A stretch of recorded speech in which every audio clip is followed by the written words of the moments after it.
70,000 খুঁটির উপরে 7 আসমানের উপরে তার জন্য একটা মিম্বার আল্লাহ পাক বানিয়েছেন।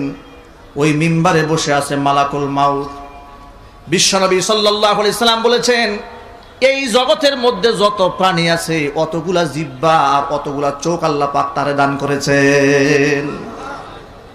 একজন ব্যক্তির সামনে যদি প্লেট থাকে, প্লেটের মধ্যে খাবার থাকে, স্বেচ্ছায় যেমন খাবারগুলো খাওয়া যায়, মালাকুল মাউত হযরতে আজরাইল আলাইহিস সালাতু ওয়াসসালামের জন্য গোটা জগৎটাকে আল্লাহ পাক একটা থালার মতো বানিয়ে দিয়েছেন। জোরে বলেন সুবহানাল্লাহ।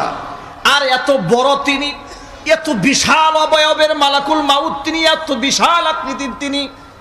আল্লাহ রাসূল সাল্লাল্লাহু আলাইহি সাল্লাম বলেছেন, তামাম জগতের মধ্যে সমুদ্র আর মহাসমুদ্রের মধ্যে যত পানি আছে, বঙ্গোপসাগরের পানি, আরব সাগরের পানি, আটলান্টিক মহাসাগরের পানি, তামাম জগৎ